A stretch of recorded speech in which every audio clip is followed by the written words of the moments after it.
Hey, welcome back to Fact Up.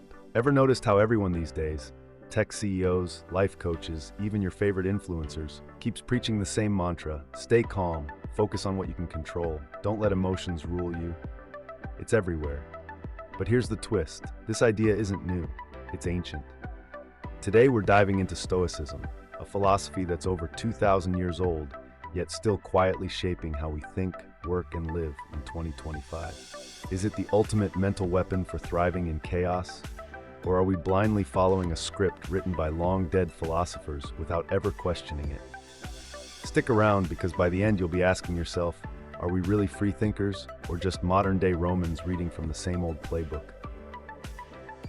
Let's get into it. So what exactly is Stoicism?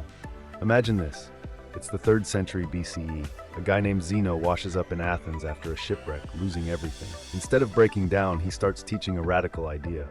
Life is unpredictable, full of suffering and chaos. But your mind? That's yours to control. Fast forward, and this philosophy takes off in Rome. Seneca, a sharp-witted philosopher navigating the political death trap of Nero's court. Epictetus, a former slave who turned hardship into wisdom.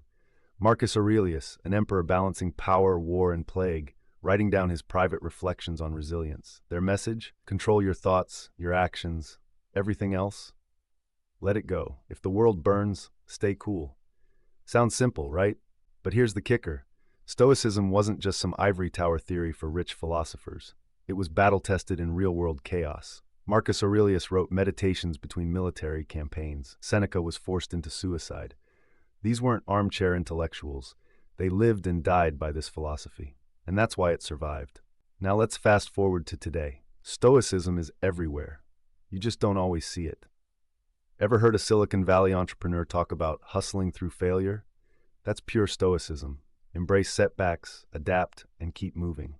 Read Ryan Holiday's books like The Obstacle is the Way. That's just Marcus Aurelius in paperback. And it's not just self-help. Cognitive Behavioral Therapy, CBT, the gold standard in modern psychology, is basically Stoicism repackaged for therapy. Epictetus once said, "It's not events that disturb us, but our judgments about them." Sound familiar? That's literally CBT 101. Reframe your thoughts, reduce your suffering, and look at how we're told to handle today's chaos: climate anxiety, political madness, tech burnout. Stay calm. Focus on what you can change. Sound familiar? Stoicism is whispering in your ear. But here's the question. Is this philosophy actually making us stronger, or just keeping us obedient? Let's break it down. Stoicism can be a lifeline. Lost your job? You can't control that, but you can control your response. The world's a mess? No point in freaking out. It's practical, it's empowering, it's almost badass. Master yourself while everything else falls apart. But flip the coin. What happens when accept what you can't change makes you too passive? Imagine if Seneca had simply shrugged at corrupt emperors instead of pushing back.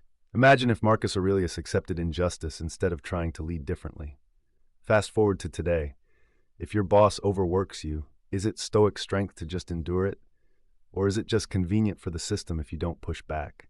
Stoicism can feel liberating until it starts sounding like silent conformity. So, here's the real question.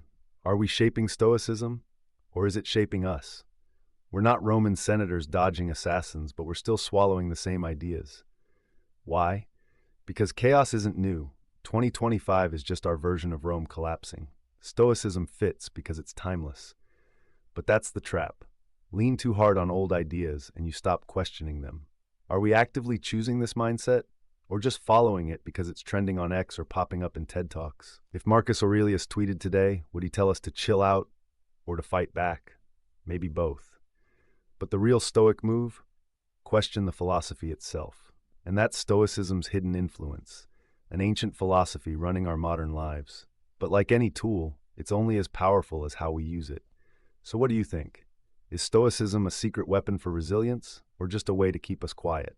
Drop your thoughts below. I read every comment. If you liked this deep dive into philosophy and history, hit that like button, subscribe, and ring the bell for more. Next time, we're tackling something just as wild, so stay tuned. See you in the next one.